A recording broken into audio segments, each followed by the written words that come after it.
ଖରା ଦିନ ସକାଳର କଅଁଳିଆ ଘାସ ଉପରେ ଗୋଟେ କଣ ହେଇଥିଲା ସୂର୍ଯ୍ୟ କିରଣ ଆସିକି ପଡିଥିଲା।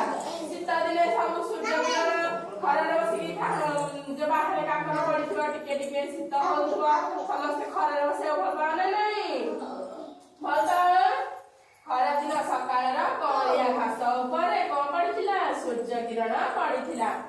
ଗପ ଶୁଣୁଛ? ଝିଣ୍ଟିକାଟିଏ କଣ ହେଇଥିଲା ମନ ଖୁସିରେ ଘାସ ଉପରେ ସେ କଣ ଡେଇଁ ଡେଇଁକିଆ ବୁଲୁଥିଲା। କିଏ ସେ ବୁଲୁଥିଲା? ଝିଣ୍ଟିକାଟିଏ ବୁଲୁଥିଲା। ଖେଳିବା ପାଇଁ କଣ କରୁଥିଲା ସାଙ୍ଗ ମଧ୍ୟ ଖୋଜୁଥିଲା। ବୁଲି ବୁଲିକା ସେ କଣ କରୁଥିଲା ସାଙ୍ଗ ଖୋଜୁଥିଲା। ପିମ୍ପୁଡ଼ିଟିଏ ସେହି ବାଟରେ ଯାଉଥିଲା। ସେ କଣ କଲା ଝିଣ୍ଟିକାଟି କହିଲା ପିମ୍ପୁଡ଼ି ଭାଇ ଆସ ସାଙ୍ଗ ହେଇ ଖେଳିବା। ଗପ ଶୁଣୁଛ ତମେ? ଗପ ଶୁଣୁଛ? ଏଇନେ ପ୍ରଶ୍ନ ପଚାରିବି। ପିମ୍ପୁଡ଼ିଟିଏ ସେହି ବାଟରେ ଯାଉଥିଲା। ଝିଣ୍ଟିକାଟି କହିଲା ପିମ୍ପୁଡ଼ି ଭାଇ ଆସ ସାଙ୍ଗ ହେଇ ଖେଳିବା। ପିମ୍ପୁଡ଼ି କହିଲା ମୋର ବେଳ ନାହିଁ, ମୁଁ ବର୍ଷା ଦିନ ପାଇଁ କଣ କରିବି ଖାଦ୍ୟ ସଂଗ୍ରହ କରିକି ରଖିବି। ବର୍ଷା ହେଲେ ଆମେ ବାହାରକୁ ଯାଇପାରୁଛେ? ଓଦା ହେଇଯିବା ବୋଲି ଯାଇପାରୁନେ। ଯଦି ଆମେ ପୂର୍ବରୁ ଖାଦ୍ୟ କିଛି ସଂଗ୍ରହ କରିକି ରଖିଥିବା ତାହେଲେ ବର୍ଷା ଦିନେ ଘରେ ବସିକି ଖାଇବା ନା ନାଇଁ?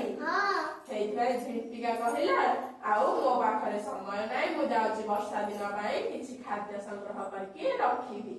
ସେଠୁ କଣ କଲା ପିମ୍ପୁଡ଼ି ଟିକେ ହସିଦେଲା ହେଲା। ପିମ୍ପୁଡ଼ି କହିଲା ଏବେ ଖେଳିବା ଟାଇମରେ ଇଏ କହୁଛି ଖାଦ୍ୟ ସଞ୍ଚୟ କରିବ, ଯାଉଥାଉ। ଏମିତି କହିକି ପିମ୍ପୁଡ଼ି କଣ କଲା ଖେଳିଲା ତା ସେ।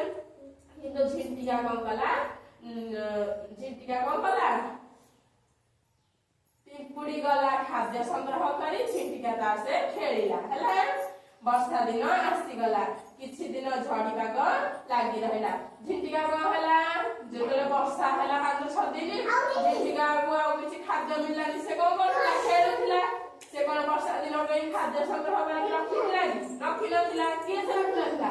ଝିଣ୍ଟିକା ରଖିନଥିଲା। ସେ ଖେଳୁଥିଲା। କିନ୍ତୁ ପିମ୍ପୁଡ଼ି କଣ କରୁଥିଲା ଖେଳିବା ସମୟରେ ସେ ଯାଇକି ଖାଦ୍ୟ ସଂଗ୍ରହ କରିଥିଲା। ସେ ନ ବସିକି ଖାଇବା ସଂଗ୍ରହ କରିକି ବର୍ଷା ଦିନ ପାଇଁ ରଖିଥିଲା। ସେଥିପାଇଁ ଝିଣ୍ଟିକା କଣ ହେଲା ମନ ଦୁଃଖରେ ବସିଥିଲା। ସେଠୁ କଣ କଲା ମନ ପଡିଲା ସେ ଗଲା ପିମ୍ପୁଡ଼ି ପାଖକୁ।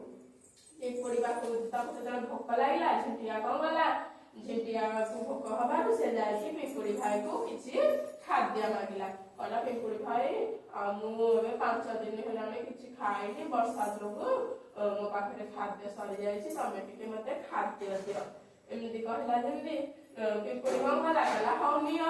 ଖାଇବାକୁ ଦେଲା ଝିଣ୍ଟିକାକୁ ଆଉ କହିଲା ଦେଖିଲ ତ ଝିଣ୍ଟିକା ଭାଇ ଆଉ ତମେ ଯଦି ସେଦିନ ଖାଦ୍ୟ ସଂଗ୍ରହ କରିକି ରଖିଥାନ୍ତ କିଛି ବର୍ଷା ଦିନ ପାଇଁ ଆଜି ତମେ ହଇରାଣ ହେଇନଥାନ୍ତ ହେଲା। କଣ ହେଲା ପିମ୍ପୁଡ଼ି ଝିଣ୍ଟିକାକୁ ବୁଝେଇକି ଯେତେବେଳେ କହିଲା କଣ କହିଲା ଯେତେବେଳେ ତମେ ଖେଳୁଥିଲ ସେତେବେଳେ ମୁଁ କଣ କରୁଥିଲି ବର୍ଷା ଦିନ ପାଇଁ ଖାଦ୍ୟ ସଂଗ୍ରହ କରିକି ରଖୁଥିଲି। ସେଇଥିପାଇଁ ଆଜି ମୋ ପାଖରେ ଖାଦ୍ୟ ଅଛି। ଆଉ ତମେ ସେତେବେଳେ କଣ କରୁଥିଲ ମୋ କଥାକୁ ହସରେ ଉଡେଇ ଦେଇଥିଲ। କିଏ? ଝିଣ୍ଟିକା ହସରେ ଉଡେଇ ଦେଇଥିଲା ପିମ୍ପୁଡ଼ି କଥାକୁ। ଏବେ ଫଳ ପାଇଲ ତ? ଏମିତି କହିଲା। କିଏ କହିଲା? ପିମ୍ପୁଡ଼ି କହିଲା। କାହାକୁ? ଝିଣ୍ଟିକାକୁ। ବୁଝିପାରିଲ? ଏଥିରୁ ଆମକୁ କଣ ଶିକ୍ଷା ମିଳିଲା? ଠିକ ସମୟରେ ସଞ୍ଚୟ କରିକି ରଖିବା।